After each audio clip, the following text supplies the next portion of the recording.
So what's going on, guys? Miles back with another video. I'm out on the balcony today. I was just out thinking about something. Just wanted to come in and drop this video for you guys. I was out here this morning and I just kind of got some thoughts I want to run through with you guys. You got to have a philosophy as a man. Like, you have to. Like, there's no getting around it. You have to have a philosophy. Now, why is it important for you to have a philosophy? Well, if you don't stand for something, you will fall for everything. You gotta have something that you believe in, something that you are willing to go all the way for. Now, this is an underrated part of masculinity that nobody seems to talk about or nobody wants to talk about. But we're going to talk about it today because it's a very important aspect. So, what is a philosophy? Well, a philosophy is basically a belief system that you have, that you believe in, that will ultimately lead you into having a reputation. You know, a reputation is basically something that you've accumulated over time. A belief system is something that you've taken the time out to develop. This is something strategic. This is not something you just easily just throw together and hope it sticks to the wall. This is something that you've researched, something that you've studied through history. This is something that you've have experience with. So, this is strategic, right? And you have to do this. Now, as a man, you have to do it because you're a leader. You're going to be a leader at something, whether it's your family, maybe you're leading a team, maybe you're a captain of a football team, maybe you're a coach, head coach, maybe you're a CEO, a supervisor, a manager. You're going to run into this at some point, right? And then I got this rental truck coming across. So, you guys, give me a second. And of course, he would move and stop right here. So,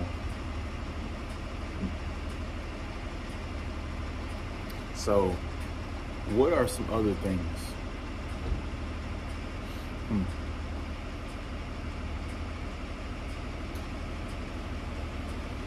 Now, your philosophy and your identity are pretty much the same thing, right? Whenever you're coaching a team, you have an identity. You have something that you believe in. Do you run 3-4 defense? Do you run a 4-3 defense? Do you believe in man coverage in certain situations? What kind of offense do you believe in? Do you believe in the wing T? Are you a spread no huddle? Are you a spread guy? Are you multiple? You just kind of mold the team to what you believe the team should be. You know what I'm saying? All these things are a strategy that you have to accumulate. And it takes a while to develop. This is where wisdom comes into play. Wisdom is a huge thing. So not only the coaching is a good example of a philosophy, but you can have a parenting philosophy, a money philosophy. Should you invest? Should you not invest? Are you a day trader, not a day trader? Cryptocurrency? What do you believe in? Real estate, index funds, all those different types of things. Family. How do you want your family reputation to be? How you want it to be structured? So,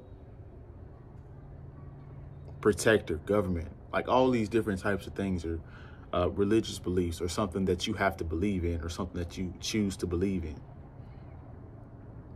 right?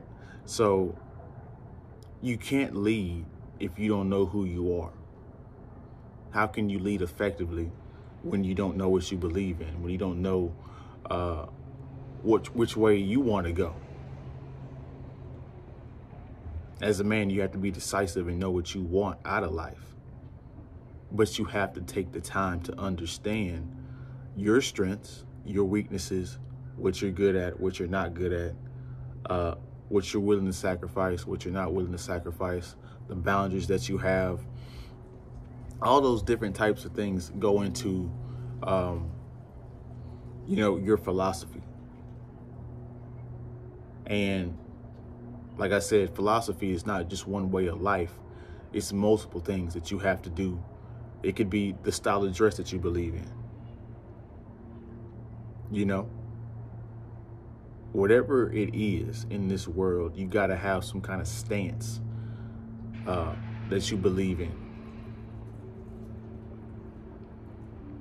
So, in conclusion, guys, because it's going to be a shorter video, you're going to have to take the time out to know what you are, to know what you are not. And the only way you're going to find this out is if you try certain things, right? You're going to have to try things that you like, things that you don't like, and just to get the experience for it, because there's some things that you think you don't like that you'll end up liking. And then there's things that you think you like, that you were told, that you were taught. And then you go back over it and be like, I don't believe in this at all. Like, this is dumb. You know what I'm saying? I remember in college, that was the time I was starting to formulate my identity as a person. You know, because you're away from parents, you're away from friends. So you get to choose how you want to live your life, which in itself is kind of scary, but kind of liberating, right? So I'm looking over certain political things. I'm looking over certain religious things. I'm looking over multiple things, just trying to see what I think, because I'm aware that everything people tell you is not helpful. And that's a lesson within itself for a different video. But I took that time out. I read some stuff, reread some stuff, watched some videos, talked to people, looked over some history, and found out what I am and what I am not. Things that I want to do, things that I don't want to do, things that I like doing, things that I don't want to like, or I don't want to ever do. Things I believe in and things I do not. Absolutely, I oppose. So you're going to have to go through this process to understand your own belief system, understand what you believe in, so that you can lead not only yourself, but lead other people effectively. You're going to have to lead your kids one day. You're going to have to lead possibly some other men, younger men, older men, and they're not going to respect it unless you have a philosophy and identity that you have accumulated and studied over the years. And this is what I'm saying about this is being an underrated part of masculinity. This is more like the intelligent side of masculinity. Men just tend to focus on the women. Like, there's multiple things you have to be worried about. You got to have a philosophy. You got to know how to protect, provide,